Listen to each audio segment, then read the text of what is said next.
Time बताया गया है 6 बजे यहाँ पर आने वाले हैं और जिस जगह पर बीजेपी मुख्यालय में जिस जगह पर उनका संबोधन होगा यानी कार्यकर्ताओं को संबोधित करेंगे उसके ठीक पास में राइट साइड में झालमुड़ी का बाकायदा यहाँ पर स्टॉल लगाया गया है। ये देखिए कि माता जी स्टॉल में इस समय झालमुड़ी तैयार कर रही हैं। ये भाई साहब झालमुड़ी लोगों को सर्व कर रहे हैं। ये बताइए कि झालमुड़ी क्या प्रधानमंत्री ने जो खाया था उसी का मैसेज है ये कार्यकर्ताओं का उत्साह है, खुद बना रहे, खुद कार्यकर्ताओं को खिला रहे हैं।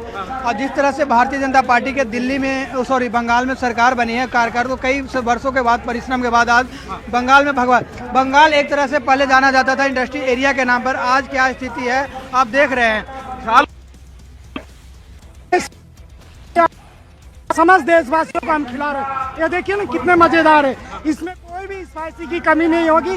बिहार से बंगाल से पूरा भारत को खिला रहे हैं हम। यहाँ पर झालमुड़ी तैयार हो रही है, यहाँ पर रसगुल्ले भी बट रहे हैं। ये जो थोड़ा सा आइए थोड़ा सा आइए, आगे आइए। रसगुल्ला यानी कि पश्चिम बंगाल में झालमुड़ी और रसगुल्ला दोनों फेमस है। ये देखिए आज जिस तरीके से यहाँ पर पश्चिम बंगाल की 2 फेवरेट चीजें हैं वो खिलाई जा रही हैं, रसगुल्ला हो गया, चाहिए हो गया। आज जिस तरीके से पूरे देश के अंदर भाजपा के कार्यकर्ता होली दिवाली एक साथ बना रहे हैं। सुबह यहाँ होली खेली गई है, शाम को मोदी जी जब आएंगे तो यहाँ दिवाली बनाई जाएगी। आज पूरे कार्यकर्ता जोश में है और जश्न मनाएंगे। और एक बात याद रखना, ममता दीदी जो बंगाल में टीएमसी गुंडा करती थी अब वो गुंडागर्दी खत्म होकर रहेगी और बंगाल में अब गुंडों का शासन खत्म होकर रहेगा। ये देखिए एक बार किशोर, ठीक है रवि वहां पर भी झालमुड़ी और देखिए ये यहाँ पर भी राजकुमार यादव जी हमारे साथ सुबह से लगातार डटे हुए हैं। स्टूडियो में भी झालमुड़ी तैयार की जा रही है। अब क्या चल रहा है, इसको कहा जा रहा है दीदी को झटका है झालमुड़ी। ये झटका है, समीर चौगांकर जी भी आ गए हैं। झटका है झालमुड़ी थोड़ा तीखा बन रहा है क्योंकि नतीजे बड़े तीखे आए हैं। ये जो झटका है झालमुड़ी दीदी को लगा है, आइए कैमरामैन थोड़ा पास से दिखाइए क्योंकि तैयारी हो रही है। यहाँ पर टमाटर काटे जा रहे हैं और प्याज वगैरह डाल के थोड़ा तीखा यादव जी जो हैं बना रहे हैं। और ये झटका है, मतलब आप देखिए पीएम ने जो वीडियो बनाया था वो तो रिकॉर्ड बना था, उसका रिकॉर्ड बना था समीर जी। और ये के लिए झालमुड़ी इफेक्ट जो दिखने को मिला है बंगाल के अंदर, उसने दीदी की नींद उड़ा दी। और ये झटका है झालमुड़ी जो शब्द है, गलत है या सही है? हाँ कि भाई झालमुड़ी का झटका झाल लगेगा। और टीएमसी को बहुत जोर से लगा है वो। और मुझे लगता है कि 2014 में भारतीय जनता पार्टी की जो तीखा बना रहे हैं, थोड़ा तीखा बना रहे हैं, थोड़ा ये तीखा बनाइए ना भाई थोड़ा यादव जी तीखा कम भी डालेंगे तब भी टीएमसी वालों को बहुत तीखा लगेगा वो। और मुझे लगता है 2014 में जो भारतीय जनता पार्टी की केंद्र में सरकार बनी थी, उस जीत के बाद अगर सबसे बड़ी कोई जीत और भारतीय जनता पार्टी के लिए है तो मुझे लगता है ये बंगाल की जीत है। और प्रधानमंत्री नरेंद्र मोदी और अमित शाह को भी मुझे लगता है कि तमाम राज्यों में जीत मिली, लेकिन आज जो बंगाल की जीत से जो खुशी होगी भारतीय जनता पार्टी को और राष्ट्रीय सेवक संघ को जो खुशी होगी, मुझे लगता है ये अभूतपूर्व जीत है। और ये विपक्ष अब झालमुड़ी खाना छोड़ दे, विपक्ष छोड़ देगा झालमुड़ी खाना। विपक्ष तो मुझे लगता है राजनीति छोड़कर झालमुड़ी ही खाना चाहिए। अब राजनीति के लायक बची नहीं है। आप देखिए पूरी जगह साफ हो गया है विपक्ष जिस तरीके से, और जो कहा था कि जहां से गंगा निकलती वहां से साफ हो गया है। अब इंडिया गठबंधन का क्या होगा? मुझे तो चिंता ये है कि ममता बनर्जी के जो राज्यसभा सांसद है, लोकसभा सांसद है, क्या उनका भी हाल तो अरविंद केजरीवाल जैसा नहीं होगा? चखिए थोड़ा झालमुड़ी आप चखिए। किशोर भी हमारे साथ है। और ये देखिए आंकड़ा 197, ये तो 200 भी पहुंच सकता है, मतलब अभी भी 200 पहुंच सकता है। अभी तो कई राउंड की काउंटिंग रहती है, लेकिन ये साइकोलॉजिकली तो 200 है ही, क्योंकि अभी भी आप देखिए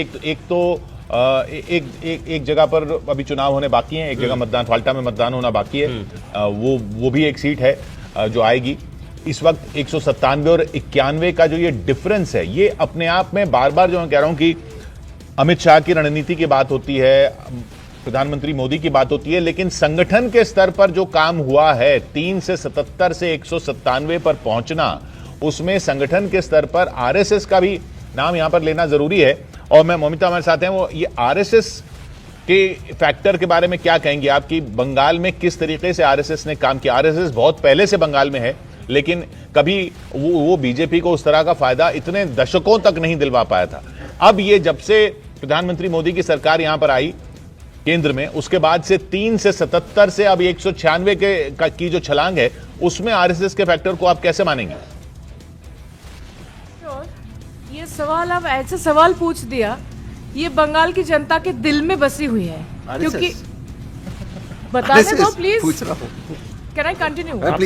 तो संघ का जो कल्चर, संघ से सबसे जुड़े हुए नाम तो ऐसे इनको नहीं पता, इसीलिए ऐसे फालतू की सवाल पूछा। श्यामा प्रसाद मुखर्जी का नाम सुना है कभी? पता है कहाँ से है? नहीं पता? नहीं पता तो चुपचाप बैठो, क्योंकि ये तुम्हारी कांग्रेस कल्चर में समझ में नहीं आएंगे जो भी हो। तो उनको एक सेकेंड, हाँ बात करिए ना तहसीन, जब आपके पास मैं सवाल लेकर See, this is not a matter of fun, okay? If you do not understand the depth of RSS, better please be quiet. Bharat Sevashram संघ की जो स्वामी जी महाराज प्रणबानंद महाराज, उन्होंने उनके देहांत के पहले अपने हाथ की जपमाला देकर श्यामा प्रसाद मुखर्जी को कहा था कि आप तू बंगाल संभाल लेना। Sir please correct me if I am wrong. या तो ये जो बंगाल में संघ जिस तरीके से इतने सालों से काम किया, और जो संघ एक समय ममता बनर्जी को इज्जत देते हुए आरएसएस की मां दुर्गा कहकर सम्मान दिया, वही ममता बनर्जी के समय बंगाल में मैं आपको दो ऐसी घटनाएं बताऊंगी।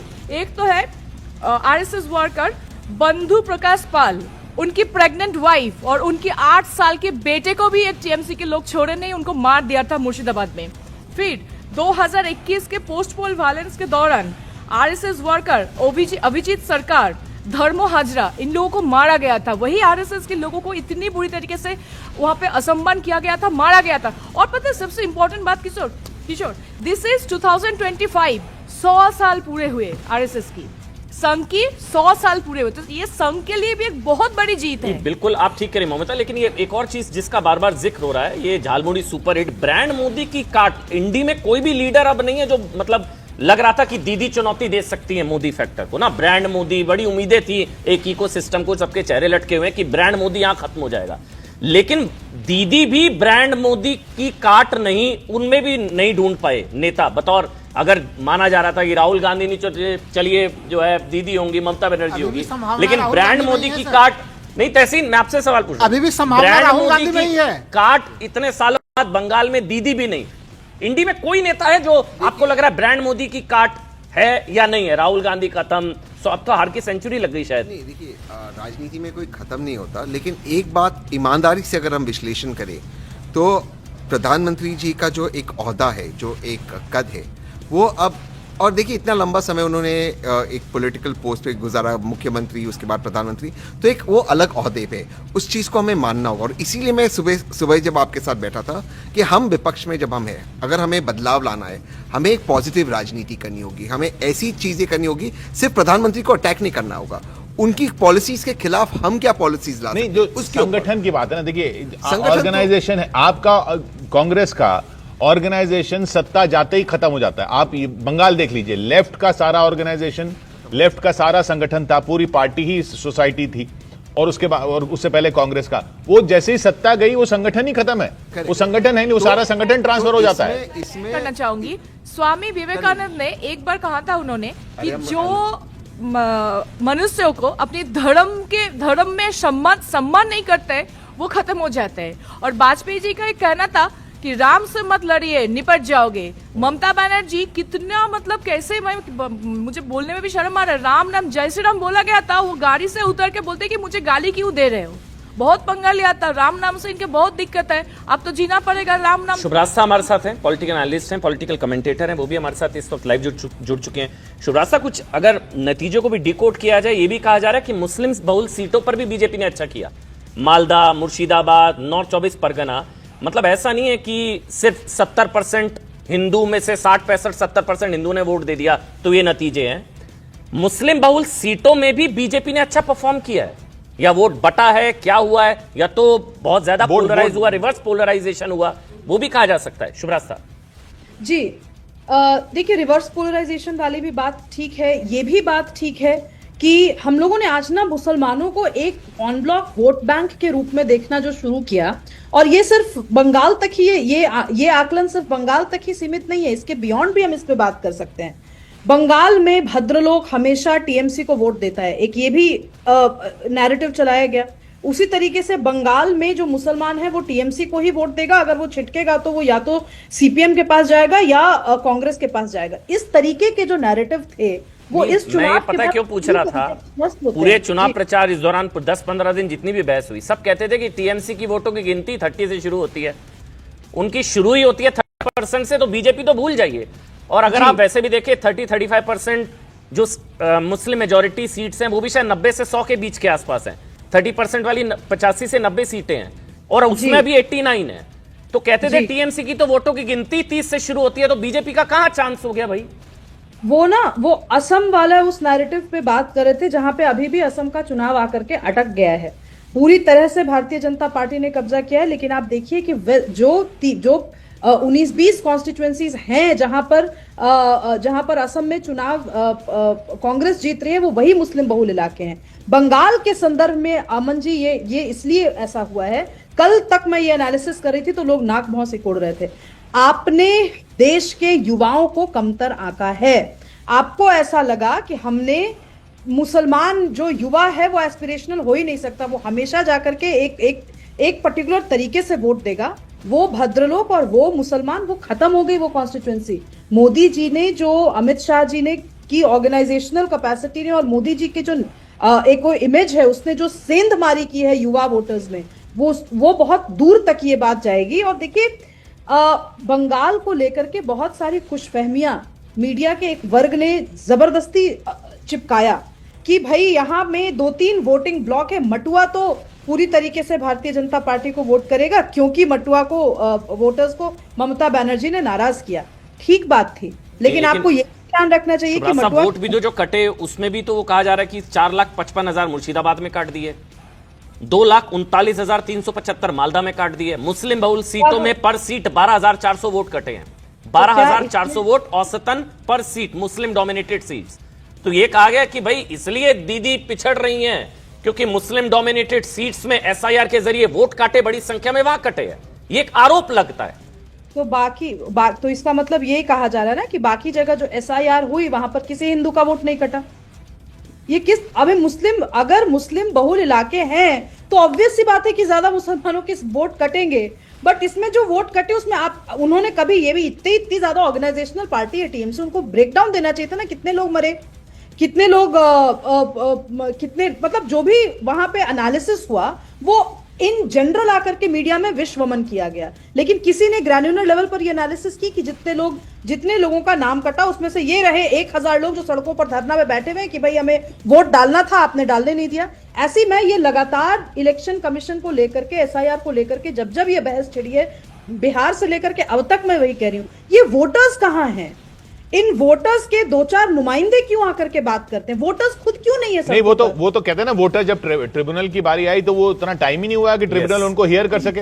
वोटर्स तो ट्रिब्यूनल पे जा रहे थे। और ये भी फैक्ट है, ये फिगर्स भी तो मैम, ये मेयर कोइंसिडेंस है कि मुस्लिम डोमिनेटेड सीट्स में ज्यादा वोट करे। समीर जी कुछ कहना चाह रहे हैं। 4,55,137 मुर्शिदाबाद में, 2,39,375 मालदा में। एक लॉजिकल स्टेटमेंट के बाद समीर जी, हाँ ठीक है, 10 सेकंड आप बोल लीजिए। जी। ये तो वही वाली बात हो गई ना कि नोएडा में अगर कोई सर्वे करने जाता और सर्वे करके आता है नोएडा सेक्टर 16 में, तो वो कहा जाए कि इसमें तो ज्यादा से ज्यादा उन लोगों से बातें की गई हैं जो मीडिया ऑर्गेनाइजेशन में काम करते हैं।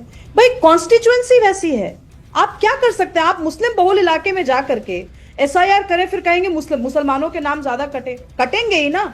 तो ये तो लॉजिकल नहीं, ये सिर्फ मुस्लिम बहुल इलाकों की बात नहीं है। भवानीपुर तक में ये कहा गया, भवानीपुर तक में ये कहा गया कि वहां पर भी जो वोटर्स के नाम कटे उनमें मुस्लिम समुदाय के वोटर ज्यादा थे जिनके नाम कटे।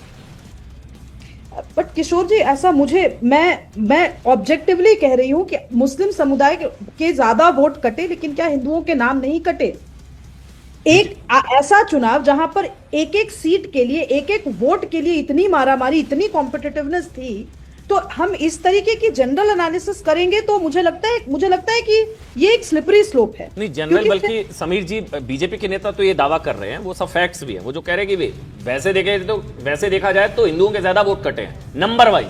मुस्लिम डोमिनेटेड सीट्स में वो परसेंटेज वाइज ज्यादा लग रहा है, लेकिन ज्यादा हिंदुओं के भी वोट कटे हैं। आज सुबह दिलीप घोष भी थे, वो भी कह रहे थे कि मेरे यहाँ पर हिंदुओं के वोट ज्यादा कटे, तो क्या हमारे कट गए? समीर जी निश्चित रूप से बंगाल के अंदर अगर आप जो वोट एसआईआर के अंदर कटे, उसके अंदर हिंदू डोमिनेट सीटों पे भी वोट बहुत ज्यादा कटे। ऐसा नहीं कि सिर्फ मुसलमानों के वोट कटे।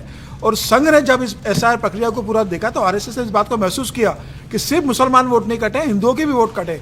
तो वो डैमेज कंट्रोल कैसे किया जाए कि ऐसा ना हो कि हमारा एक बड़ा वोट बैंक चला जाए। तो भारतीय जनता पार्टी ने इसे जमीनी स्तर पर, संगठन के स्तर पर, बूथ लेवल के स्तर पर, पन्ना लेवल पर संघ ने शाखा के प्रमुख के माध्यम से हर विधानसभा में ये सुनिश्चित करने की कोशिश की कि भारतीय जनता पार्टी का जो वोटर है, हमारे राष्ट्रवादी विचार का जो वोटर है, वो ना कटे, और जो कट गए हैं तो बाकी उसको कंपनसेशन वोटों को लेकर कैसा करेंगे। जहां तक वोटिंग पैटर्न का प्रश्न है कि अगर ये कहा जा रहा है कि भाई मुस्लिम सीटों में, बहुत सीटों में भारतीय जनता पार्टी जीत रही है, तो उसमें यह अनुमान नहीं लगा देना चाहिए कि मुसलमानों ने भारतीय जनता पार्टी को वोट दिया होगा। वहां पर बाकी जो होगा 35 के अगेंस्ट में या 70 के अगेंस्ट में, जो बाकी जो 30% मुस्लिम है, तो मुझे लग रहा है कि 60-40 भी होगा तो हिंदू एकजुट होकर भारतीय जनता पार्टी के लिए वोट किया है।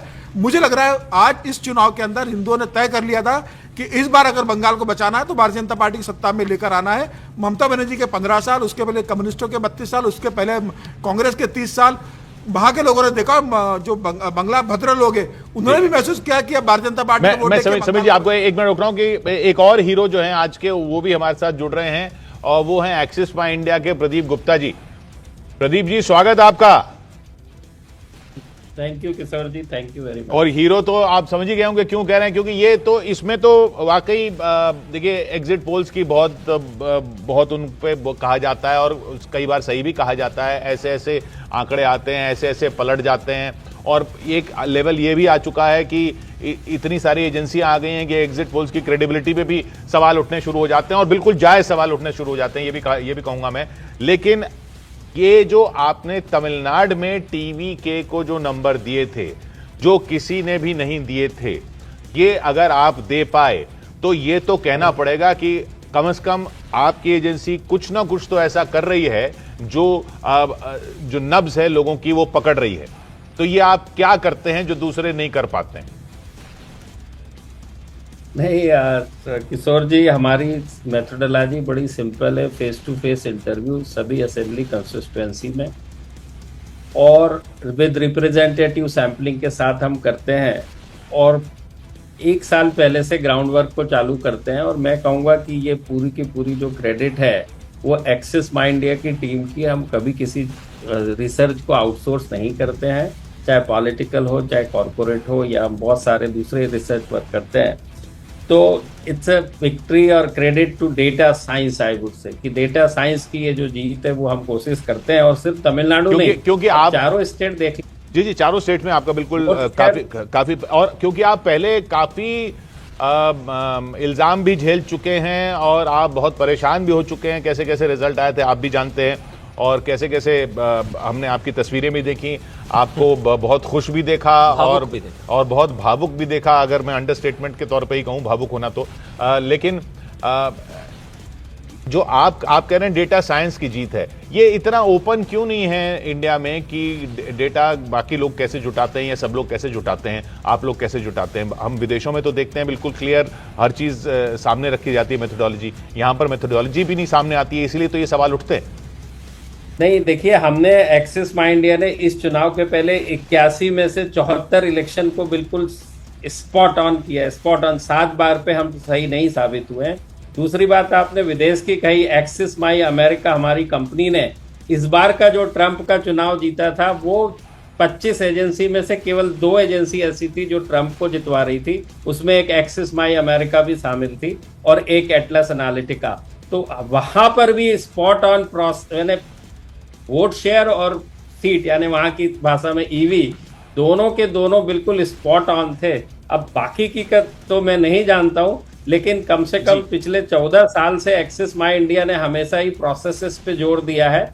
और आप देखिए कि सिर्फ सीट तो चलो एक बात है, वोट शेयर 35% कहा था इसका टीवीके का। आप फर्स्ट टाइम पार्टी है, कोई हिस्टोरिकल वहां पर वो नहीं, वो कैसे आ सकता है? 35% कैसे आ सकता है? चलो सीट तो मान लिया जाए कि कभी आ सकती है, कभी नहीं आ सकती है, लेकिन वोट शेयर कभी नहीं आ सकता। लेकिन प्रदीप जी, अमेरिका में भी वोट शेयर एकदम एग्जैक्ट मैच हुआ था। नहीं, आपने बिल्कुल ठीक कहा। मतलब थलपति विजय की जो जीत को प्रिडिक्ट आपने किया बैंग ऑन, लेकिन बंगाल की प्रिडिक्शन ना देने को लेकर भी आपसे कई बार सवाल पूछे गए। आपकी क्या यही प्रिडिक्शन थी जो आपने नंबर्स नहीं रिलीज किए, यही थी या इससे ज्यादा थी, इससे कम थी?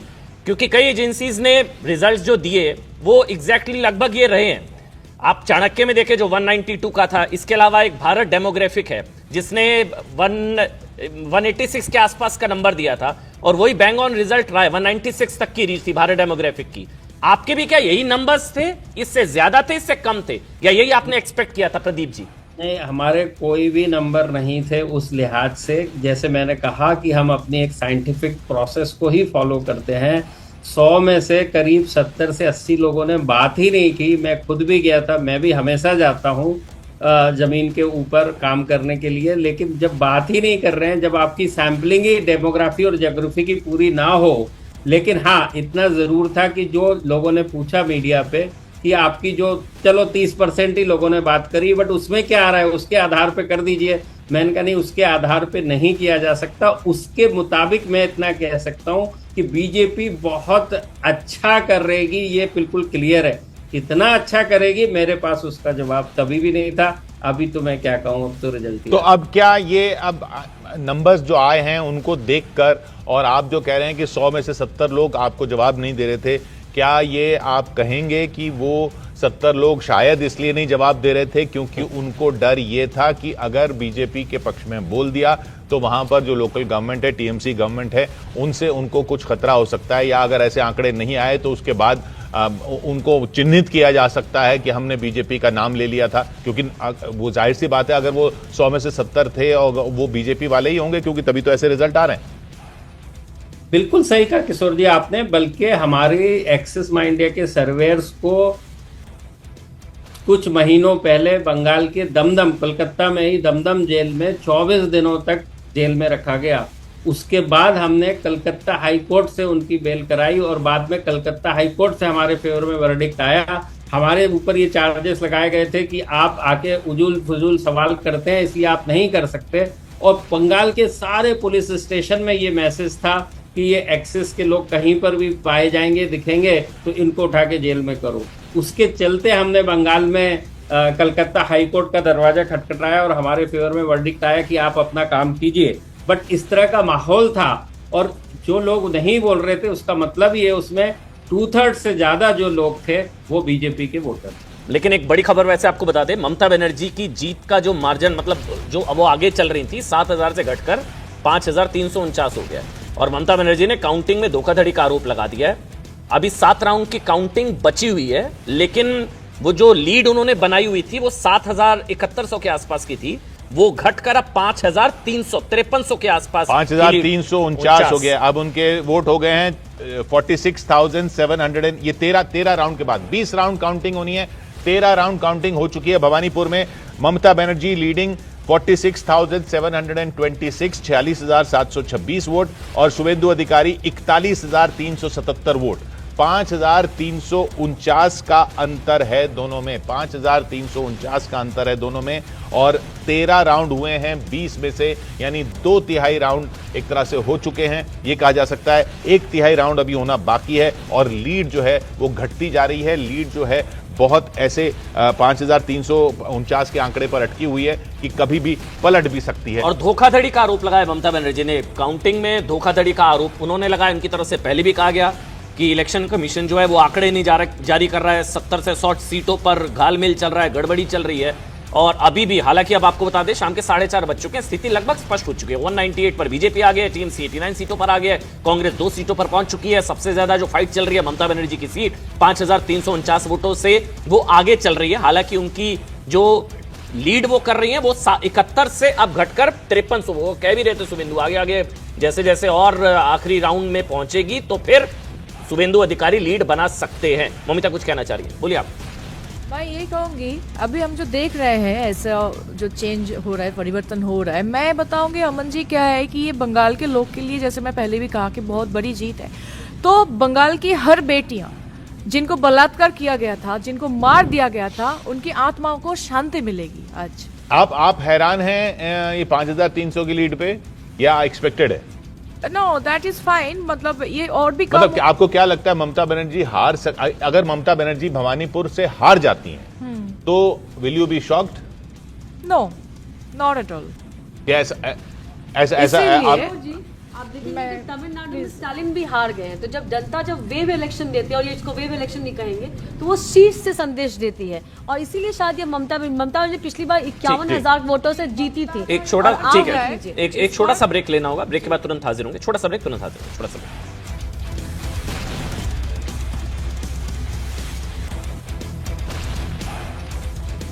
चाहे वो बंगाल हो।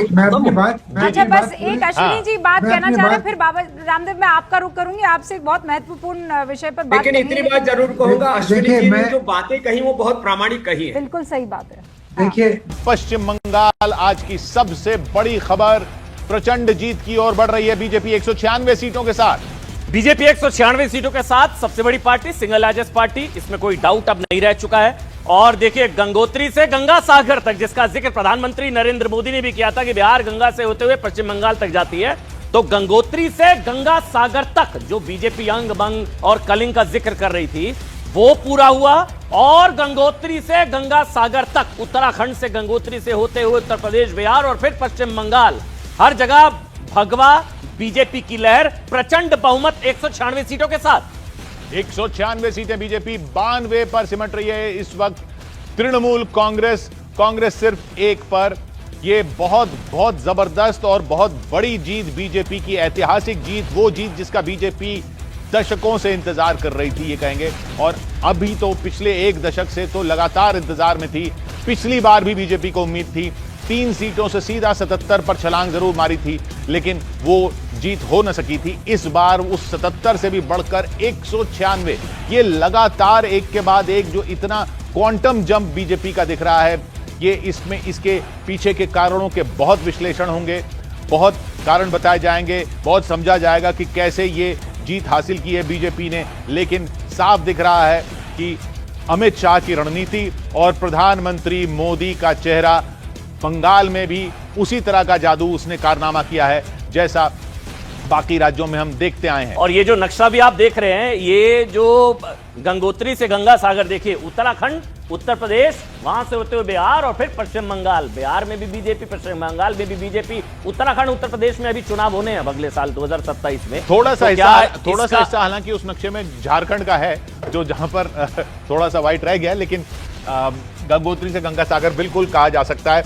ये। लेकिन जिस तरह की जीत हुई है, इसमें प्रधानमंत्री मोदी की बात हो रही है, अमित शाह जी की बात हो रही है, लेकिन संगठन के स्तर पर भी हम बात करेंगे। इस वक्त एक बड़ी खबर आ रही है, भवानीपुर में काउंटिंग रोके जाने का टीएमसी का आरोप है कि काउंटिंग रोक दी गई है। भवानीपुर से ममता बनर्जी इस वक्त 12 का राउंड की काउंटिंग के बाद 7000 वोट से आगे चल रही हैं। काउंटिंग सेंटर पर खुद पहुंची हैं ममता बनर्जी, हमने तस्वीरें भी देखी थी। ममता बनर्जी, अरुण वहां पर मौजूद हैं। अरुण, क्या हो रहा है वहां पर? सबसे पहले किशोर आपको तस्वीर दिखाता हूं काउंटिंग सेंटर की। यहाँ पर जो सीएपीएफ और कोलकाता पुलिस के जवान तैनात है, उसके ठीक पीछे सखावत मेमोरियल गर्ल्स इंटर कॉलेज है, जहां पर अब गहमा गहमी देख रहे हैं। और ममता बनर्जी, शुभेंदु अधिकारी दोनों अंदर हैं। शुभेंदु अधिकारी लगभग 2 घंटे से अंदर हैं। हुआ यूं था, कुछ सूत्रों के मुताबिक जो खबर मिली है कि जब 7000 वोट से लीड कर रही थी ममता बनर्जी, कांग्रेस का जो एजेंट था, काउंटिंग एजेंट, वो पहले गया। उसके बाद तृणमूल कांग्रेस के एजेंट भी वहां से चले गए और उसके बाद ममता बनर्जी यहां पहुंची और वो आरोप लगा रही है कि तृणमूल कांग्रेस के एजेंट्स को धमकाया जा रहा है, जबकि सीएपीएफ और कोलकाता पुलिस के जवान अंदर भी हैं, बाहर भी हैं। और चुनाव आयोग की तरफ से कहा जा रहा है कहीं किसी को नहीं धमकाया गया, खुद वो चले गए। और अभी मेरी आंखों के सामने से जो उनके एजेंट थे तृणमूल कांग्रेस के, वो अभी अंदर गए हैं। यानी ममता बनर्जी के आने के बाद तृणमूल कांग्रेस के जो एजेंट है वो अंदर गए हैं। तो इस वक्त जो अगर आप बाहर तस्वीरें देखेंगे, शांतिपूर्ण तरीके से और सैकड़ों, मैं कहूंगा लगभग 1000 के आसपास पैरामिलिट्री फोर्स के जवान, कोलकाता पुलिस के जवान, सादी वर्दी में जवान और ऑब्जर्वर्स, तमाम लोग यहाँ पर इकट्ठा हैं। और एक जो तृणमूल कांग्रेस से जुड़े लोग हैं, देखिए इस समय बाहर भी आ रहे हैं कुछ। तो ममता बनर्जी और शुभेंदु अधिकारी दोनों किशोर इस वक्त काउंटिंग सेंटर के अंदर है। सबसे बड़ी बात है, लीड जिस तरह से ममता बनर्जी की कम हो रही है, वो दोबारा नहीं हारना चाहती शुभेंदु अधिकारी। अरुण, ये जो ममता बनर्जी आरोप लगा रही है, जो काउंटिंग रोके जाने का आरोप, उसका क्या मसला है? जो दीदी आरोप, वैसे भी उन्होंने पहले भी कहा था कि इलेक्शन कमीशन आंकड़े छिपा रहा है, 70 से 100 सीटों पर डटे रहिए, शेर की तरह लड़िए, ये सब ममता बनर्जी ने कहा। ये काउंटिंग रोके जाने का आरोप जो लगा रही है ममता, देखिए इस वक्त मैं कोशिश करता हूं, देखिए वो जो उनके एजेंट है ना, तृणमूल कांग्रेस से जुड़े कुछ लोग हैं, वो बाहर निकले हैं। थोड़ी देर पहले ही ये लोग अंदर गए थे। उनसे पूछते हैं किस पार्टी के हैं ये लोग। दादा, किस पार्टी से हैं आप लोग? एजेंट अंदर गए थे? तो अंदर से आप तो अंदर गए थे, आप अंदर गए थे, बस ठीक। कुछ बोल क्यों नहीं रहे? आप क्या एजेंट हैं क्या ममता बनर्जी के, तृणमूल कांग्रेस के? आप जाते समय तो आपने एक परिचय पत्र पहना था, वो कहाँ है परिचय पत्र? परिचय पत्र जमा ले लिया। अंदर क्या हो रहा था? आप अंदर से आ रहे हैं, कुछ हो रहा है? किसी को बैठने का सबको निकाल दिया। सबको निकाल दिया? किसने? अब किसने? जो अपोनेंट पार्टी है। तो आप किस पार्टी के? वही तो पूछ रहा हूँ मैं, तृणमूल पार्टी। हाँ, तो वही पूछ रहा हूँ। ममता बनर्जी अंदर है ना? हाँ। तो आप लोग क्यों बाहर चले आए? निकाल दिया पुलिस ने निकाल दिया। तो आप तो एजेंट हैं, आपको कैसे निकाल सकते हैं? सीआरपीएफ सब मिलकर निकाल दिया आपको? फिर किसने निकाल दिया? सीआरपीएफ ने। हाँ। तो वहाँ तो कोलकाता पुलिस भी है। नहीं है, भीतर में नहीं है। अच्छा, भीतर में नहीं है। आपकी तो कौन एजेंट कौन था उनका, ममता बनर्जी का काउंटिंग एजेंट कौन था? दादा क्या नाम है इनका? हाँ? दादा आप तो हम लोग सब कोई एजेंट। तो अब तो ममता दीदी अंदर है, आप क्यों अंदर नहीं है? हमको ढुकने नहीं दिया ना अंदर में। घुसने नहीं दे रहे आप? क्या क्या मार के पहली बार कर दिया हम लोग। आपको मारा? हाँ। ये देखिए, ये तृणमूल में, जैसा कि मैं आपको कह रहा था, तृणमूल कांग्रेस के एजेंट हैं और ये इधर से जब जा रहे थे तो परिचय पत्र लेके जा रहे थे अपना। अभी परिचय पत्र निकाल दिया इन्होंने। इनका ये आरोप है कि सीएपीएफ ने उनको निकाल दिया। जब ममता बनर्जी अंदर है तो उनके एजेंट बाहर क्यों है? बहुत कई तरह के आरोप यहाँ लग रहे हैं और पिछले कई दिनों से लग रहे हैं। कभी बीजेपी, दूसरी तरफ अगर मैं आपको तस्वीरें दिखाऊं, जरा भारतीय जनता पार्टी के झंडा दिखाइए। दूसरी तरफ सैकड़ों कार्यकर्ता बीजेपी के वहां पर इकट्ठा है काउंटिंग सेंटर के ठीक सामने, और वहां से लगातार जय श्री राम के नारे लगा रहे हैं। वो ममता बनर्जी अंदर है, वो कह रहे हैं कि काउंटिंग रोक दी, हमारे एजेंट्स को भगा दिया। तो एजेंट्स जो है, ये जो अभी एजेंट जा रहे थे वो उनके काउंटिंग एजेंट थे। दोबारा गए थे वो अंदर ममता बनर्जी के आने के बाद, लेकिन दोबारा फिर अंदर नहीं गए, अंदर से वापस चले गए। क्यों चले गए, इस बात का जवाब वो देने कि हमें भगा दिया। जबकि जो वहां पर चुनाव आयोग के ऑब्जर्वर हैं, अधिकारी हैं, वो तमाम लोग ये कह रहे हैं कि इस तरह की कोई बात नहीं है। उनके खुद के काउंटिंग एजेंट खुद चले गए थे, कांग्रेस के और तृणमूल कांग्रेस के काउंटिंग एजेंट खुद चले गए थे। ममता बनर्जी जब आई है तो दोबारा ये गए, जैसा कि मैं आपको बता रहा था लाइव में, दोबारा इसी रास्ते से वो अंदर गए थे, लेकिन फिर बाहर आ गए। ठीक अरुण, हालांकि ये पिछली बार ममता बनर्जी चुनाव हार गई थी, तो ये एक तरीके से आप कह सकते हैं नाक बचाने की, इज्जत बचाने की लड़ाई भी है। और ममता बनर्जी को एज है, कांग्रेस की एज है, 7,000 वोटों से वो आगे हैं, लेकिन उसके बावजूद ये नाक बचाने की लड़ाई। कांग्रेस के एजेंट का तो खैर कोई मतलब वहां पे ज्यादा है नहीं, क्योंकि कांग्रेस को इस वक्त 12 राउंड की वोटिंग के बाद भी कांग्रेस को वहां पर अभी सिर्फ 783 वोट ही पड़े हैं। 1000 वोट भी नहीं पड़े हैं कांग्रेस को इस वक्त। जो 12 राउंड की काउंटिंग के बाद का जो आंकड़ा है, ममता बनर्जी 44,729, 44,729, और शुभेंदु अधिकारी 37,545, 37,545, 7,184 की लीड है ममता बनर्जी की।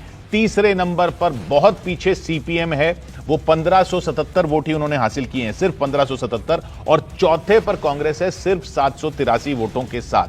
तो फाइट सिर्फ ममता बनर्जी और शुभेंदु अधिकारी के बीच है उस भवानीपुर सीट पर, और ममता बनर्जी का आरोप कि वहां पर काउंटिंग रोक दी गई है, अंदर वो काउंटिंग सेंटर में चली गई हैं। अब वहां पर क्या हो रहा है वो बाद में निकल कर आएगा, लेकिन फिलहाल की स्थिति है कि 7,000 वोट से वो आगे चल रही है और ये लीड उनकी घटती जा रही है। शिवम त्यागी, भारतीय जनता पार्टी के राष्ट्रीय प्रवक्ता, हमारे साथ इस वक्त लाइव जुड़ चुके हैं। शिवम, वैसे दीदी कह भी रही है कि आखिरी वोट तक, काउंटिंग तक डटे रहना है, कह रही है डरना नहीं है, शेर की तरह लड़ना है, शेर की तरह लड़ना है। अभी उन्होंने हार नहीं मानी है। आप लोग जश्न मना रहे हैं, प्रधानमंत्री पहुंचेंगे, झालमुड़ी बांटेंगे, सारी चीजें। यहाँ स्टूडियो में भी है यादव जी, मुस्कुरा रहे हैं, झालमुड़ी का स्वाद हम करवाएंगे, लेकिन वो कह रही है शेर की तरह लड़ना है और डटे रहना है आखिरी तक। शिवम त्यागी जी,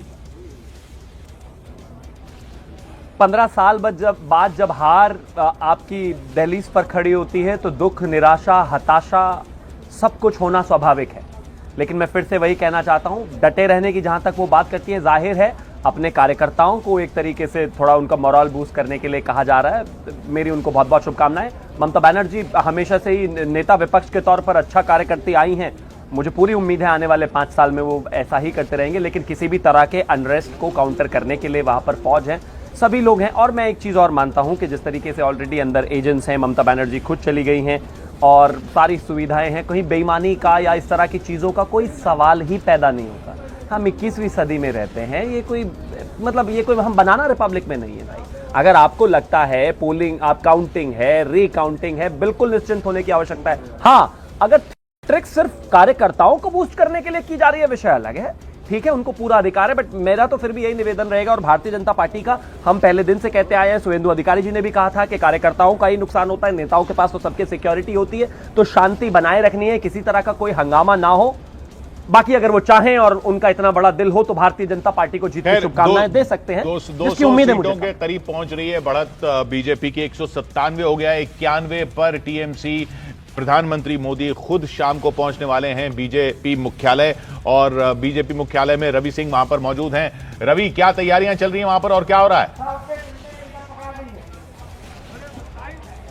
किशोर, सबसे पहले मैं तस्वीर यहां पर दिखाऊं क्योंकि प्रधानमंत्री नरेंद्र मोदी लगभग 6 बजे का जो टाइम बताया गया है, 6 बजे यहां पर आने वाले हैं और जिस जगह पर बीजेपी मुख्यालय में जिस जगह पर उनका संबोधन होगा यानी कार्यकर्ताओं को संबोधित करेंगे, उसके ठीक पास में राइट साइड में झालमुड़ी का बाकायदा यहाँ पर स्टॉल लगाया गया है। ये देखिए कि माताजी स्टॉल में इस समय झालमुड़ी तैयार कर रही हैं। ये भाई साहब झालमुड़ी लोगों को सर्व कर रहे हैं। ये बताइए कि झालमुड़ी क्या प्रधानमंत्री ने जो खाया था उसी का मैसेज है ये कार्यकर्ताओं का उत्साह है, खुद बना रहे, खुद कार्यकर्ताओं को खिला रहे हैं।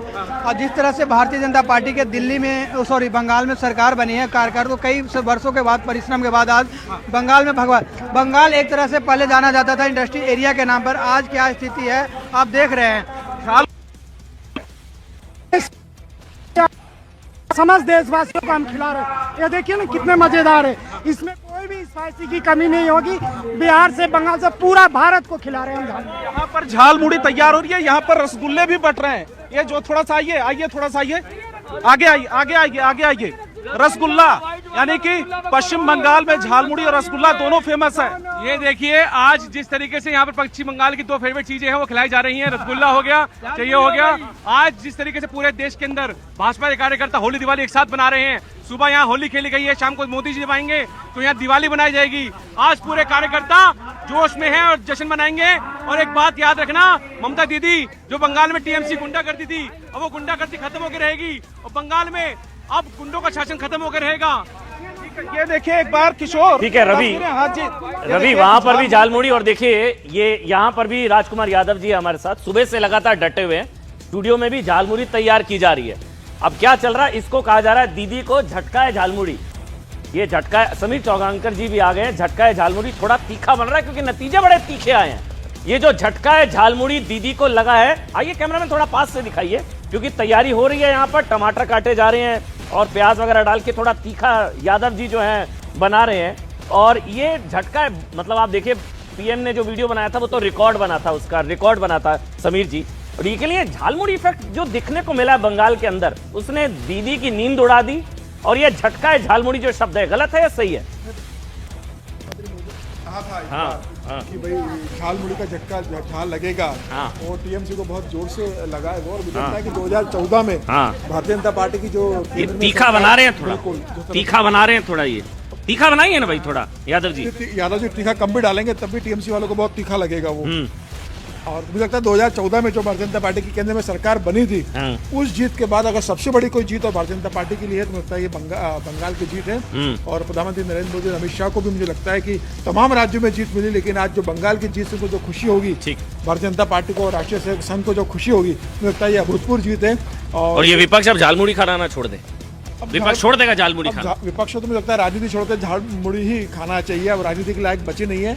आप देखिए पूरी जगह साफ हो गया है विपक्ष जिस तरीके से, और जो कहा था कि जहां से गंगा निकलती है वहां से साफ हो गया है।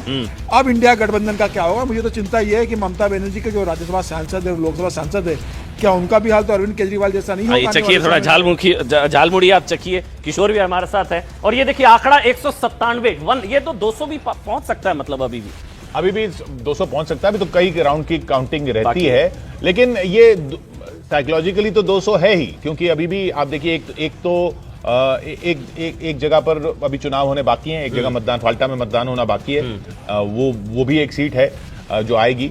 इस वक्त 197 और 91 का जो ये डिफरेंस है, ये अपने आप में बार बार जो मैं कह रहा हूं कि अमित शाह की रणनीति की बात होती है, प्रधानमंत्री मोदी की बात होती है, लेकिन संगठन के स्तर पर जो काम हुआ है 3 से 77 से 197 पर पहुंचना, उसमें संगठन के स्तर पर आरएसएस का भी नाम यहां पर लेना जरूरी है।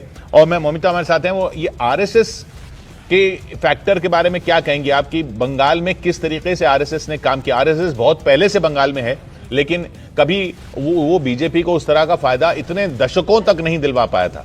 अब ये जब से प्रधानमंत्री मोदी की सरकार यहां पर आई केंद्र में, उसके बाद से 3 से 77 से अब 196 की जो छलांग है, उसमें आरएसएस के फैक्टर को आप कैसे मानेंगे? ये सवाल आप ऐसे सवाल पूछ दिया, ये बंगाल की जनता के दिल में बसी हुई है, क्योंकि बताने दो please, can I continue?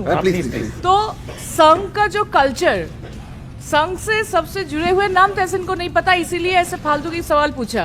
Shyama Prasad Mukherjee का नाम सुना है कभी? पता है कहाँ से है? नहीं पता? नहीं पता तो चुपचाप बैठो, क्योंकि ये तुम्हारी कांग्रेस कल्चर में समझ में नहीं आएंगे जो भी हो। तो उनको हाँ बात करिए ना तहसीन, जब आपके पास मैं सवाल लेकर See, this is not a matter of fun. Okay, if you do not understand the depth of RSS, better please be quiet. Bharat Sevashram संघ की जो स्वामी जी महाराज प्रणबानंद महाराज, उन्होंने उनके देहांत के पहले अपने हाथ की जपमाला देकर श्यामा प्रसाद मुखर्जी को कहा था कि तू बंगाल संभाल लेना। Sir please correct me if I am wrong. या तो ये जो बंगाल में संघ जिस तरीके से इतने सालों से काम किया, और जो संघ एक समय ममता बनर्जी को इज्जत देते हुए आरएसएस की मां दुर्गा कहकर सम्मान दिया, वही ममता बनर्जी के समय बंगाल में मैं आपको दो ऐसी घटनाएं बताऊंगी। एक तो है आरएसएस वर्कर बंधु प्रकाश पाल, उनकी प्रेग्नेंट वाइफ और उनके 8 साल के बेटे को भी एक टीएमसी के लोग छोड़े नहीं, उनको मार दिया था मुर्शिदाबाद में। फिर 2021 के पोस्ट पोल वायलेंस के दौरान आरएसएस वर्कर अभिजीत सरकार, धर्मो हाजरा, इन लोगों को मारा गया था। वही आरएसएस के लोगों को इतनी बुरी तरीके से वहां पे असम्मान किया गया था, मारा गया था। और पता है सबसे इंपॉर्टेंट बात किशोर, दिस इज 2025, 100 साल पूरे हुए आरएसएस की, संघ की 100 साल पूरे हुए। तो ये संघ के लिए भी एक बहुत बड़ी जीत है। बिल्कुल आप ठीक करें ममता, लेकिन ये एक और चीज जिसका बार बार जिक्र हो रहा है, ये jhalmuri super hit brand Modi की काट। इंडी में कोई भी लीडर अब नहीं है जो मतलब लग रहा था कि दीदी चुनौती दे सकती है मोदी फैक्टर को ना। ब्रांड मोदी, बड़ी उम्मीदें थी एक इकोसिस्टम को, सबके चेहरे लटके हुए कि ब्रांड मोदी यहां खत्म हो जाएगा, लेकिन दीदी भी ब्रांड मोदी की काट नहीं, उनमें भी नहीं ढूंढ पाए नेता। बतौर अगर माना जा रहा था कि राहुल गांधी नहीं, चलिए जो है दीदी होंगी, ममता बनर्जी होगी, लेकिन ब्रांड मोदी की काट नहीं। तहसीन मैं आपसे सवाल पूछ रहा हूं, अभी भी संभावना राहुल गांधी नहीं है। काट इतने सालों बाद बंगाल में दीदी भी नहीं, इंडी में कोई नेता है जो आपको लग रहा है ब्रांड मोदी की काट है या नहीं है? राहुल गांधी खत्म, सो अब तो हार की सेंचुरी लग गई शायद। नहीं देखिए, राजनीति में कोई खत्म नहीं होता, लेकिन एक बात ईमानदारी से अगर हम विश्लेषण करें तो प्रधानमंत्री जी का जो एक ओहदा है, जो एक कद है, वो अब, और देखिए इतना लंबा समय उन्होंने एक पॉलिटिकल पोस्ट पे गुजारा, मुख्यमंत्री, उसके बाद प्रधानमंत्री, तो एक वो अलग ओहदे पे उस भारतीय जनता पार्टी का परचम साफ तौर पर लहराता हुआ दिखाई दे रहा है। बीजेपी की राजनीति जिस विचार पर टिकी है, उस विचार का केंद्र बंगाल रहा है। बंगाल की विचारधारा, संस्कृति, ये इस वक्त राष्ट्रवाद, ये उस धागे से बनी है जिस धागे को बंगाल ने बुना है। लेकिन उस बंगाल में जीत के लिए बीजेपी को 46 साल लंबा इंतजार करना पड़ा। आज बीजेपी ने बंगाल में इतिहास रच दिया, और इतिहास भी ऐसा कि पहली ही मर्तबा बंगाल की 2/3 सीट जीतकर सत्ता हासिल करने के रास्ते पर चल निकली। ये सिर्फ एक चुनावी जीत नहीं, ये विचारधारा की जीत है। ये उस राष्ट्रवाद की जीत है जिसकी जड़ें इसी बंगाल की मिट्टी में है। क्योंकि भारत माता की जिस तस्वीर को आप बीजेपी के हर दफ्तर में देखते हैं, वो तस्वीर भी इसी बंगाल से निकली है। देशभक्ति का जज्बा, लोगों की रगों में भरने वाला राष्ट्रगीत वंदे मातरम भी इसी बंगाल से निकला है, जो बीजेपी की विचारधारा का सेंटर पॉइंट आजकल बना हुआ है। यानी जिस विचार ने बीजेपी की राजनीति को दिशा दी, आज उसी विचार की जन्मभूमि ने बीजेपी को गले लगा दिया है। बीजेपी के लिए बंगाल सिर्फ एक राज्य नहीं, बल्कि एक मिशन रहा है। और ये जीत अचानक नहीं आई है, ये सालों की रणनीति, अथक मेहनत का नतीजा है, जिसकी पटकथा लिखी गई 1982 में। यानी वो साल जब पहली बार बीजेपी ने बंगाल में चुनाव लड़ा, और उसके बाद चुनाव दर चुनाव आते गए, लेकिन बीजेपी अपना विधायक तक नहीं जीत पाई।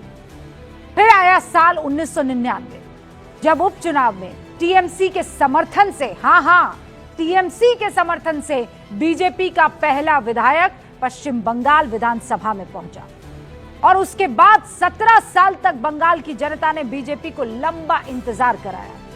2016 में बीजेपी अपने दम पर पहली बार 3 सीटें जीतने में कामयाब रही। फिर आया 2011, जब विधानसभा चुनाव में 3 सीटों से बढ़कर इसकी संख्या 77 पहुंच गई। लेकिन बीजेपी के लिए सत्ता अभी भी दूर थी और अब 2026 में प्रचंड जीत के साथ मिला पूर्ण बहुमत इसका सबसे बड़ा प्रमाण है। बीजेपी को बंगाल में जो जीत आज मिली है उसके लिए थोड़ा आपको पीछे जाना जरूरी है। याद कीजिए 14 नवंबर 2025 की वो तारीख जब पीएम मोदी ने गंगा मां के आशीर्वाद के साथ बिहार में मिली ऐतिहासिक जीत से बंगाल फतह करने का सपना कार्यकर्ताओं को दिखाया था। वो बयान आज आपको सुनना चाहिए।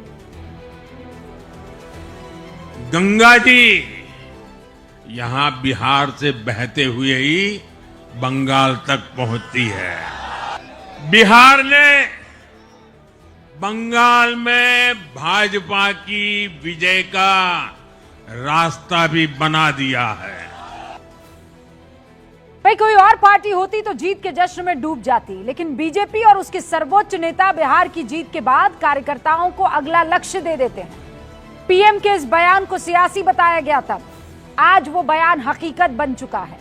बीजेपी को मां गंगा का आशीर्वाद मिल चुका है, लेकिन सवाल यह है कि क्या बीजेपी को गंगा मैया ने जीत का आशीर्वाद ऐसे ही दे दिया?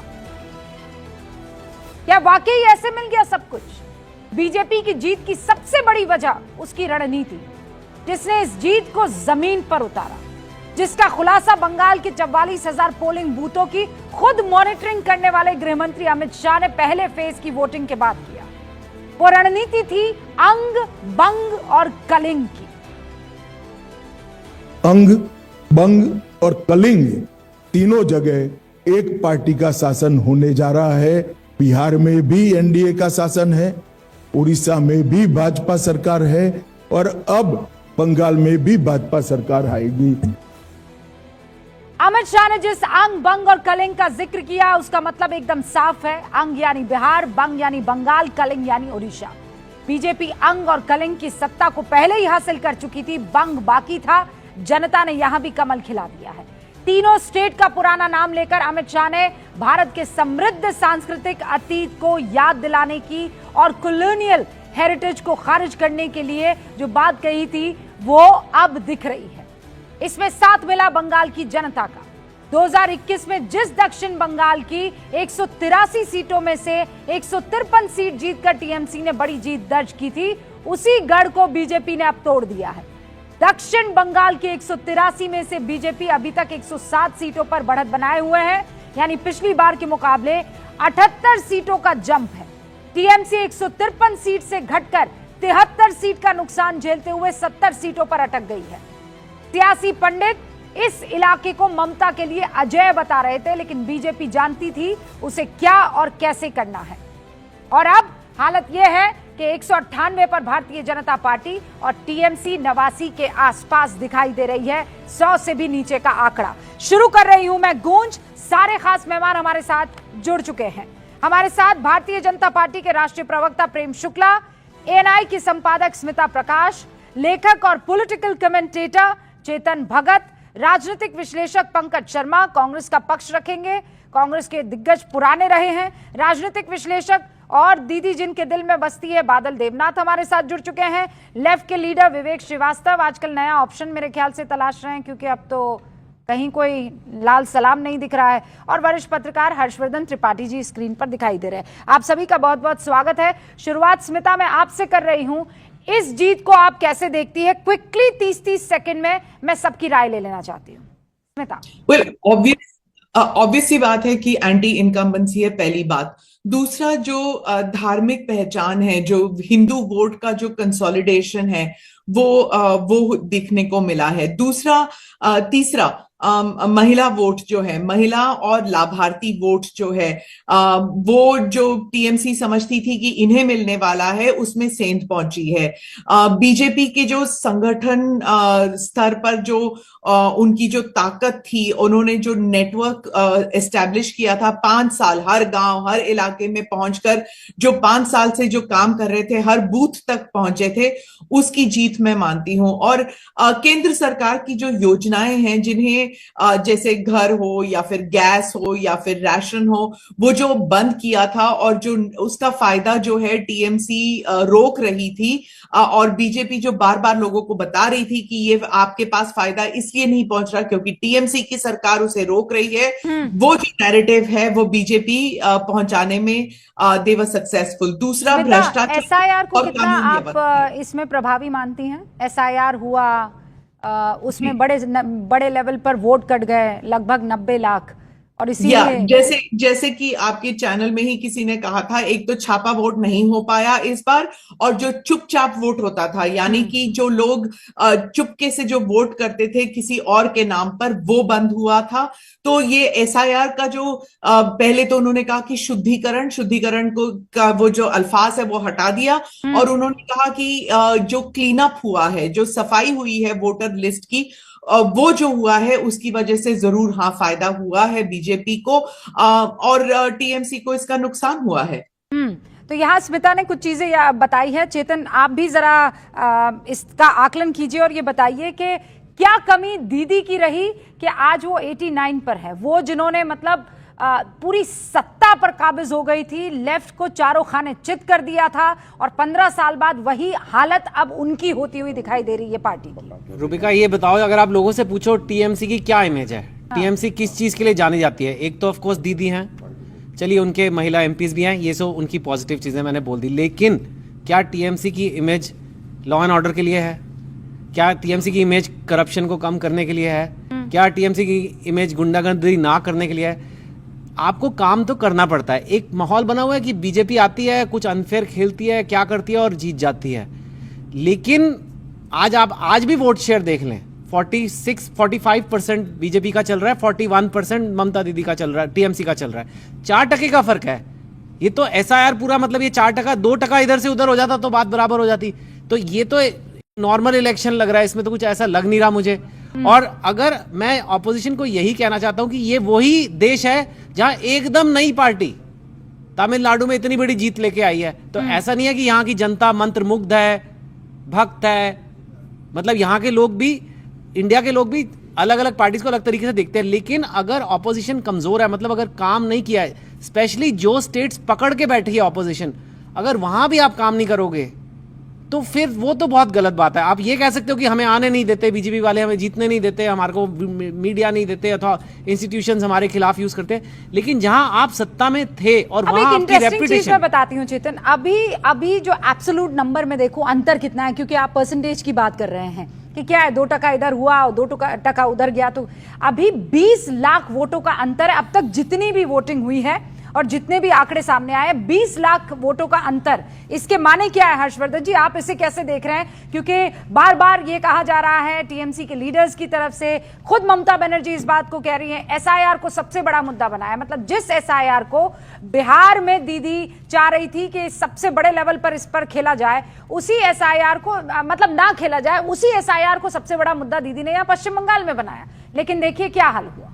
देखिए रूबिका जी, सबसे पहले तो ये कि भारत का लोकतंत्र बहुत खूबसूरत और बहुत जीवंत है। ये दुनिया के किसी देश के मुकाबले में अगर लोकतंत्र की बात करते हैं तो हम इसीलिए सबसे पुराने और सबसे बड़े लोकतंत्र के तौर पर हैं कि मूल हमारा लोकतांत्रिक है। हमारा अलग अलग समय पर मिजाज अलग हो सकता है, किसी नेता को, पार्टी को हम पसंद करते हैं, लेकिन अगर वो उस पर खरे नहीं उतरे तो इंदिरा गांधी हो या ममता बनर्जी हो, उनको सत्ता से ज्यादा जाना पड़ता है। पिनराई विजयन हो या स्टालिन हो, उनको सत्ता से जाना पड़ता है। परिवारवाद, भ्रष्टाचार, इस तरह की चीजें एक हद तक जनता बर्दाश्त करती है, उसके बाद नहीं बर्दाश्त करती। अब ये जो एसआईआर डिलीशन हुआ जिसको बार बार कहा जा रहा है, क्या बिहार में एक भी ऐसा मामला लेकर आ पाए? हाँ, लगता कि नहीं बड़ा गड़बड़ हुआ। राहुल गांधी जिसका हाथ उठाते थे पता चलता था कि वो तो ठीक है, दुरुस्त है पूरी तरह से। बंगाल में वोट ज्यादा पड़े एब्सोल्यूट नंबर में, इसका मतलब यह कि उन लोगों का नाम जिनका नहीं होना चाहिए था वो था, और जिनका होना चाहिए था वो नहीं था। दूसरा, जिनका नहीं होना चाहिए था वो थे क्या, क्योंकि वो वोट तो करते थे, क्योंकि दोनों तरफ से आप देखें तो जो जिसे कहते थे छापा वोट, बिल्कुल छापा वोट, जो 7% का भारतीय जनता पार्टी को अभी गेंद दिख रहा है, अब आखिरी नंबर आएंगे तो समझ में आएगा, वो क्लियर कट दिखा रहा है कि ममता बनर्जी के वोट, उसमें गड़बड़ियां थी, उसमें गलत लोगों को वोट डलवाते थे, तो उसकी सफाई बहुत जरूरी थी। और अगर हम ये लोग ये कह रहे हैं तो फिर केंद्रीय चुनाव आयोग को बधाई देनी चाहिए। पर बादल देवनाथ है यहाँ पर, विवेक श्रीवास्तव है, दोनों लगातार ऐसे गर्दन हिलाते रहे नहीं, कि लेकिन जैसे इनकी गर्दन हिलाने के लिए मैं एक बात कहता हूं, हाँ। और मैंने ये आपके साथ डिबेट में नियमित तौर पर कहा रूबिका जी, केजे राव ने जो काम 2005 में बिहार में किया, लालू यादव के जंगल राज से जो मुक्ति, ये ममता बनर्जी का जो ये राज था, इससे मुक्ति दिलाई ज्ञानेश कुमार ने। अब ये नाना करते रहे, अच्छा इनका नाना करने का कोई मतलब, लोकतंत्र में खारिज हो चुके हैं। विवेक जी आज तो आप बोलिएगा नहीं, पार्टी बदलने के बाद बोलिएगा। पार्टी पूर्टी कोई नहीं बदलेगा, रहेंगे लाल सलाम। अच्छा, लाल सलाम चीज, और दूसरी चीज कान खोल करके सुन लो, सारी ऑपोजिशन पार्टीज बहुत जल्द इन इलेक्शंस को बाइकआउट करेंगी। आप तो गेम रह करते क्या हैं, जाएगा आपके पास? हाँ, अलावा सुनिए, boycott करने के? महाराष्ट्र, हरियाणा, बिहार में आपने एसआईआर का एक्सपेरिमेंट किया, बंगाल में लागू किया। मैं इस आदमी के खिलाफ हूँ, इनकी पार्टी के खिलाफ हूँ मैं। किस आदमी के खिलाफ? इनके जो बैठे हैं मेरे साथ में बादल देवनाथ, भाई आदमी हम दिखाइए। ममता के भी खिलाफ रहे, लेकिन जिस तरीके से बीजेपी ने वोट को मैनिपुलेट करा है वो गलत है, वो गैर कानूनी तरीका है। आप ममता को हराइए, जरूर हराइए, लेकिन ये बेईमानी के थ्रू नहीं। ये बार मैं ये कह कर सर थक गई हूँ कि वहाँ केरला में जो कांग्रेस जीती है रिग्ड इलेक्शन नहीं, वो सही है। बिल्कुल हम हारे हैं ना, लेकिन हमने सही है। हाँ बिल्कुल सही है, हमने यहाँ पश्चिम एक्नॉलेज किया, बंगाल में, हमने कोई धांधली नहीं करी। यहाँ पश्चिम बंगाल में बीजेपी जीत गई है, ये रिग्ड इलेक्शन। बीजेपी ने मैनिपुलेट करा, बाहर से अफसर लाए। बीजेपी ने केरला में क्यों नहीं मैनिपुलेट किया? अरे नहीं कर सकते थे वहां पे, क्यों नहीं कर सकते थे? क्योंकि वहां पे ना आवाम में इनके कैडर नहीं है, आवाम में कैडर बंगाल में भी नहीं था। तो बंगाल में भी नहीं है। आरएसएस अवाम ने किया या एसआईआर किया, ये बताओ ना, किसने किया है मैनिपुलेशन? ये मैनिपुलेशन इलेक्शन कमीशन, ईडी और सीबीआई ने किया। वो तो केरला में भी कैसे यार? बंगाल, आप ये बताइए, पंजाब के अंदर एक आदमी के घर में जाकर के ईडी जाती है, 3 दिन बाद वो आम आदमी पार्टी छोड़ करके राज्यसभा का बीजेपी में चला जाता है। कैसे? भरा हुआ है वो, जनता इनको मैनिपुलेशन लगती है। Absolute manipulation. क्या बात कर रहे हैं? इस देश से प्रजातंत्र समाप्त हो चुका है। जनता नाच रही खुशी से लोकतंत्र के पर्व में, कोई नहीं नाच रहा है, तुम्हारे बीजेपी के वर्कर नाच रहे हैं। पूरे कोलकाता में जो नाच रहे हैं वो आपको मैनिपुलेशन लगता है। विवेक श्रीवास्तव, ये तो हम 2014 से देख रहे हैं, आज कोई नई बात नहीं है। नहीं, bike out also there is no surprising element. या तो इट इज वेरी पार्टी बोल दे क्लासिक ऑफ यू, विश्वास है और नहीं विश्वास है तो boycott sir. It is classic of you. और बॉयकॉट अब क्या करेंगे? कहाँ, क्या मुंह दिखाकर कहाँ चुनाव लड़ेंगे? नहीं बैठेंगे, चुनाव नहीं लड़ेंगे। दिखाकर अब तो चुनाव नहीं लड़ सकते। जब सब कुछ बार-बार आपसे कह रही नहीं लड़ेंगे। आज तो कायदे से आपको डफली लेकर आनी चाहिए थी। आप सिर्फ नारों में, वो लाल सलाम में और डफली में छन छन छन, वहीं पर आप जिंदा हैं और कहीं भी नहीं है। ये लेफ्ट लेस हो गया है आज भारत, समझ लीजिए आप। Left less, left has left Bharat. मेरे को बात बताइए, ममता दी का हक है क्या कि बंगाल उन्हीं का है? उनकी आप पार्टी की इमेज क्या थी, उनके गवर्नेंस की क्या इमेज थी? तो इतनी बार उन्हें पब्लिक ने जिताया, बस इसीलिए हराते रहे कि भाई मोदी को नहीं लाना। क्या मतलब, कोई उनका नहीं है, हार नहीं सकती वो, उनका हक है। आप बिल्कुल ठीक कह रहे हैं चेतन भाई, अगर कोई गलत है आप जरूर हराइए, आप डेमोक्रेटिकली हराइए। यूपी बिहार दूध का धुला है, निकालूं डेटा क्राइम के 1 साल के 65,000। किसी ने कहा कि यूपी जो है सोने की चिड़िया बन गई, किसी ने कहा मध्य प्रदेश सोने की चिड़िया बन गया, किसी ने कहा राजस्थान सोने की चिड़िया बन गया। There is a lot to do. Badal Devnath पहला रिएक्शन, और उसके बाद 2 और मेरे मेहमान। बादल देवनाथ बोलो, बाइकआउट करेंगे। मैडम सबसे पहले एक बात आपने खुद कहा दिया, भाजपा का कैडर कहा है, आपने अभी कहा। हाँ। दूसरा बात है, एक ममता बनर्जी का बंगाल, ममता बनर्जी का, ममता बनर्जी का भी कहा नहीं, हम लोग कुछ नहीं कहते। बंगाल सबका है, बंगाली कल्चर भी सबका है, लेकिन 5 महीने से जैसे एसआईआर को लेके 300 पर लोग मर गए, टीएमसी को हराने के लिए 2.5 लाख के ऊपर सीआरपीएफ आधा सामरिक पुराना हो गया, अब कुछ नया बताइए। सर मैडम बोल लीजिए, हम लोग तो बोलेंगे ना। तो इतने दुख का बात तो ये तो दुख का बात है। और सबसे बड़ा बात है, जो ये ममता बनर्जी को हराने के लिए, टीएमसी को हराने के लिए अभी भी रिपोर्ट है बहुत जगह में टीएमसी के विधायक, टीएमसी के कैंडिडेट जीत गया, उसको सर्टिफिकेट नहीं दे रहा है, क्योंकि सब गलती होगा तो बाद में आओगे, रात 10 बजे आओगे, ऐसे करके सीआरपीएफ। तो ऐसे जबरदस्ती पूरे भारत के लोग जान गए ममता बनर्जी को जबरदस्ती हराया। मैडम 2 मिनट बोला ना आपने, बैठ के ये बात बोल, मैडम 2 मिनट आपने टाइम दिया ना, बोलने दीजिए, लोग तो जानना चाहते हैं टीएमसी को क्या हुआ। तो सबसे बड़ा बात है, आप भी जानते, मैं भी जानता हूँ, पूरा भारत जानता है, जान गया ममता बनर्जी को जबरदस्ती हराया गया है। कोई लोकतंत्र का बात नहीं है यहाँ, लोकतंत्र का कोई काम नहीं हुआ। और जबरदस्ती ममता बनर्जी काम नहीं किया, ये कोई बोल नहीं सकता। 105 के वो ऊपर बोल रहे हैं चेतन को सुनिए ना क्या कह रहे हैं। 105 के ऊपर स्कीम उनका चलता है, स्कीम चलाया। अभी मैंने एक को बड़ी बड़ी कंपनियां एप्पल जैसे मैं अभी बताया, जो लोकल गांव का जो सोशल जो अर्थनीति है उसको बढ़ाने का जो कोशिश ममता बनर्जी ने किया, जो फ्री राशन से और बचपन से मृत्यु तक कितना लोग कृषक बंधु से स्टूडेंट क्रेडिट कार्ड से और लाखों रुपया जो पूजा में देता है, और स्मिता प्रकाश को सुना, मौलवी को देता है, वो ये कह रही थी कि बहुत सी ऐसी योजनाएं थी जो दीदी ने रोक दी ताकि आम आदमी तक केंद्र की ना पहुंच सके। और अमित कुमार, नहीं सर, मैं रुकिए जो किया ये बिल्कुल तहसील पूनावाला और निखिल भी हमारे साथ जुड़ चुके, भारतीय जनता पार्टी के राष्ट्रीय प्रवक्ता प्रेम शुक्ला जी भी हमारे साथ जुड़ चुके। प्रेम जी, ये क्या कर दिया आपने? वो लेफ्ट वाले गले लगा रहे हैं टीएमसी के कार्यकर्ताओं को, ये मोदी है तो ही मुमकिन है।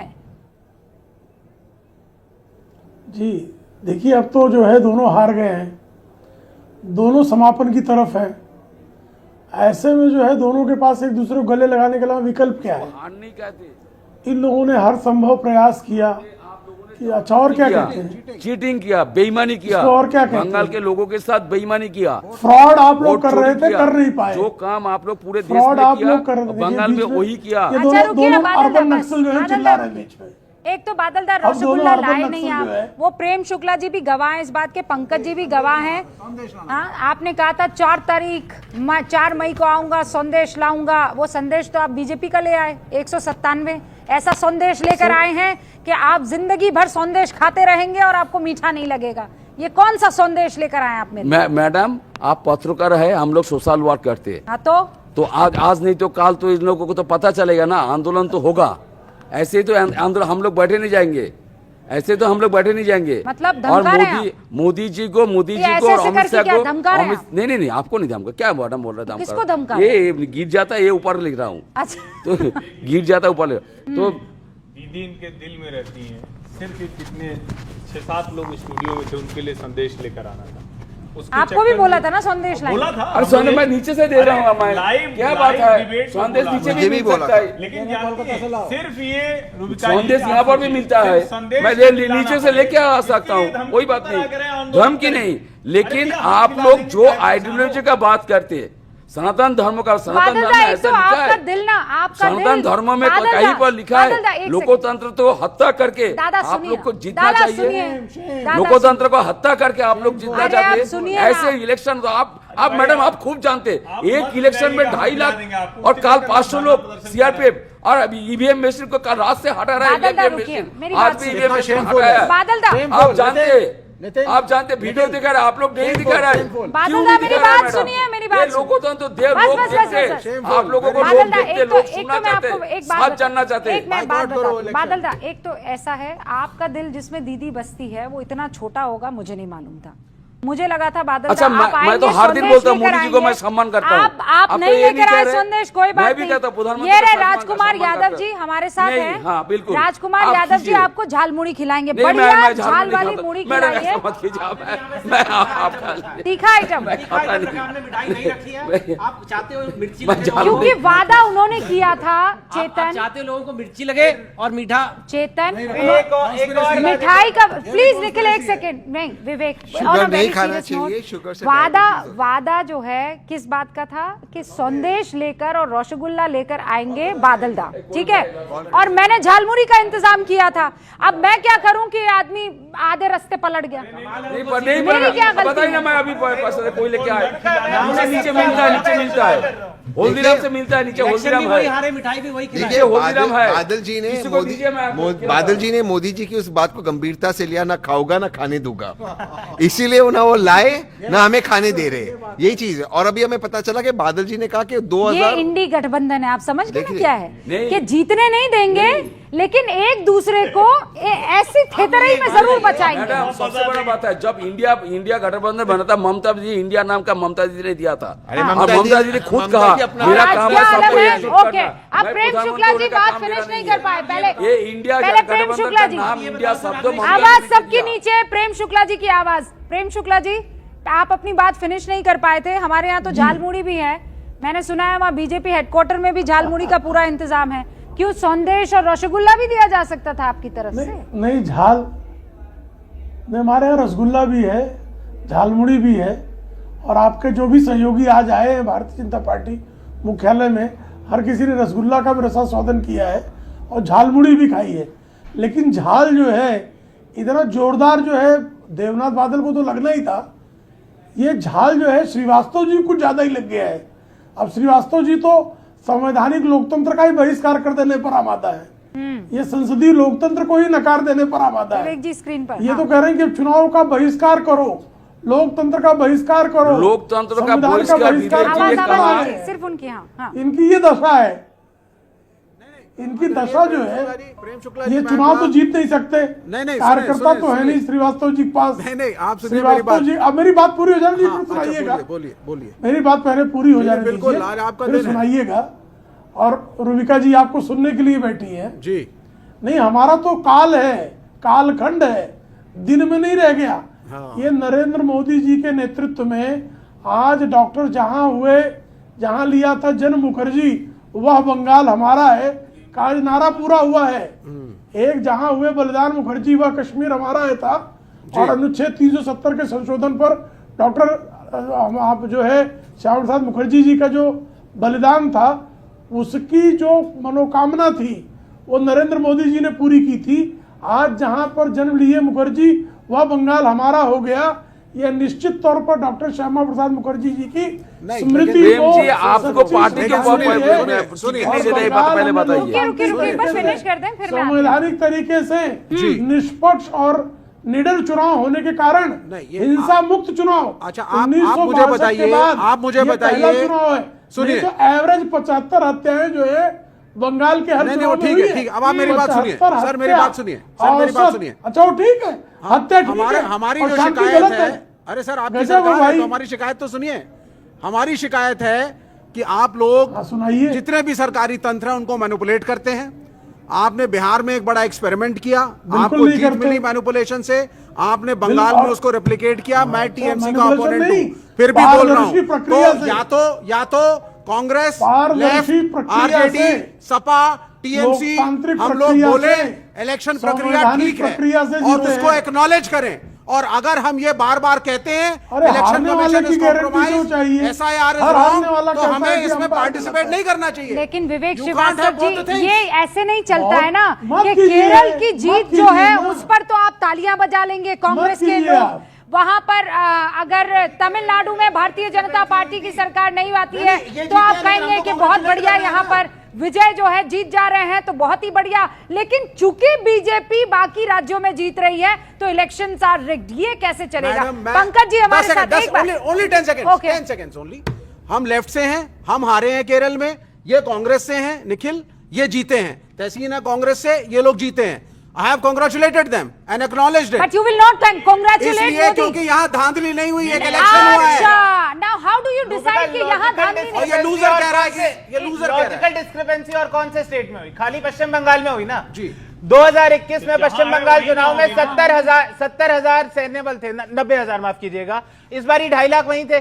काउंटिंग के लिए खाली सेंट्रल गवर्नमेंट के एम्प्लॉइज और पीएसयू, सेंट्रल पीएसयू के एम्प्लॉइज आएंगे। ये कहां पे था? खाली पश्चिम बंगाल में था। 27 लाख लोग अंडर एडजुडिकेशन का नाम दे दिया गया, उन्हें वोट नहीं करने दिया गया। ये कहां पे था? केवल पश्चिम बंगाल में था। Hold Nikhil, hold please, important point. ना होल्ड जस्ट वन, चेतन और उसके बाद 10 सेकंड्स। आप गड़बड़ वहां करोगे ना जहां पर लपेट सके आदमी। अब केरला में बीजेपी की सरकार बन जाए, ये रूबिका एक सेकंड, आज रूबिका मैं विपक्ष में इमेजिन इस तरीके से बात करने से आपको लगता है कि सीटें बढ़ जाएंगी? देखिए, हम जस्ट 30 सेकंड्स, हम विपक्ष में हैं, हमें हमारी हार माननी चाहिए, जनता के सामने सर झुकाना चाहिए, ये सारी पॉलिटिकल बातें बंद करनी चाहिए। इसमें कोई फैक्चुअलिटी नहीं थी कि केवल केंद्र सरकार के एम्प्लॉइज थे पीएसयू में, ये गलत है। हमें जनता के सामने जाते विकल्प बनना चाहिए उनकी परेशानियों का। हमें ये नहीं करना चाहिए, we should not be so losers. एक वजह जो हम हार रहे हैं, हम कंटिन्यूसली नेगेटिव है, ये बात मैं बार बार कह रहा हूं। हम कैसे बेटर हो सकते हैं? अगर हम पॉजिटिव पॉलिटिक्स करें, देश हमें अपनाएगा। Chetan, you are not that political, मैं सही, आप बताइए, ये लोग ऐसे कह रहे हैं ये एडमिनिस्ट्रेशन हो गया, ये कर गया, एक बात बताओ, वुमेन सेफ्टी का इशू था ही नहीं बंगाल में, करप्शन का इशू था, एक मिनट, करप्शन का इशू था ही नहीं बंगाल में। क्या कोई बड़ी कंपनी एप्पल जो इतने बड़े फोन यहाँ पे बनाती है, दुनिया की सबसे बड़ी कंपनी, कभी बंगाल में सपनों में भी सोचेगी प्लांट लगाने का आज की डेट में? क्यों नहीं सोचेगी? और इतने सालों से ये गवर्नमेंट वहां चल रही है, इन्होंने क्यों नहीं कोई कदम लिए? नहीं, पब्लिक सेक्टर अंडरटेकिंग लगाएंगे, पब्लिक सेक्टर बनाएगा आईफोन, पब्लिक सेक्टर, इनको पब्लिक सेक्टर के एचएमडी के आईफोन बनाने, आप बनाइए सर। तो ये आपकी थिंकिंग है, ठीक है। और अब आप कह रहे हो कि भाई हमें जीतना है, क्यों जीतना है भाई? आपको हर बार आप ही जीतोगे। आप ये नहीं, यहाँ पे कोई एंटी इनकम्बेंसी थी ही नहीं, मतलब वो संदेश खाली, कोई इशू हुआ ही नहीं। मैंने ये कभी नहीं बोला कि कोई एंटी ऑडियंस है, ये बहुत अजीब लगा। Nikhil please hold on 4% vote share का फर्क पड़ा और आप हार गए हो, ठीक है। नहीं, 4% 4 आदमी 100 में से 4 आदमियों ने अपना मन बदल लिया। नहीं, लेकिन इसको अगर टेक्निकली आप समझे तो पहले 10% का इन दोनों के बीच में गैप था, टीएमसी और बीजेपी। तो पहले वो 10% पार पाया इन्होंने, उसके बाद 4% एक्स्ट्रा आया है। सो चेतन, बेसिकली अभी तक तो वैसे भी देखिए आंकड़े हम इंतजार कर रहे हैं कि चुनाव आयोग की तरफ से ठप्पा लग जाए और उसके बाद फाइनल होगा, लेकिन 198। मनोज तिवारी इस वक्त हमारे साथ सांसद जुड़ चुके हैं जनता पार्टी के, उनका रुख कर लेते हैं। मनोज जी, आप तो चप्पा चप्पा वहां पश्चिम बंगाल का छान रहे थे, हमने देखा था बड़ी बड़ी रैलियां करते हुए आपको, फिर हमने देखा बंगाली भाषा में लोगों को बीजेपी के लिए वोट करते हुए आप पाए गए। ये बताइए काम क्या कर गया आप लोगों के लिए, क्या काम कर गया फैक्टर? देखिए, काम तो नरेंद्र मोदी जी का और बीजेपी का विश्वास, लेकिन उससे भी ज्यादा है कि टीएमसी के प्रति अविश्वास। टीएमसी का भ्रष्टाचार, क्रूर शासन, महिलाओं पर अत्याचार, अनाचार, सिंडिकेट राज, कट मनी, और सबसे बड़ी बात, वोट देने की जगह आधार कार्ड ले लेना, घर में रहो तुम्हारा वोट पड़ जाएगा। और फिर बंगाल को कितना रुला दिया, माँ माटी मानुष सब रोने लगा। तो कारण तो ये है दो, टीएमसी के प्रति अविश्वास और मोदी जी के प्रति विश्वास, यही दो लड़ाई है। चुनाव आयोग को हम धन्यवाद देते हैं कि उन्होंने निर्भय वोट कराया। नहीं, पर वो ये बोल रहे हैं आपको चुनाव आयोग को इसलिए धन्यवाद देना चाहिए क्योंकि उनकी वजह से आप जीत गए, वो एसआईआर हुआ उसकी वजह से आप जीत गए। चुनाव आयोग को तो सभी को धन्यवाद देना चाहिए, वरना 93% वोट आने के बाद भी अगर कोई ये बोलता है चुनाव आयोग को के बारे में कुछ ऊंचा नीचा, तो फिर तो वो उसकी अपनी पहचान होगी। लेकिन इसमें कहाँ दो राय है रुबिका जी? रुबिका जी, हम ये मानते हैं कि जब हम बार बार ये कहते थे कि हम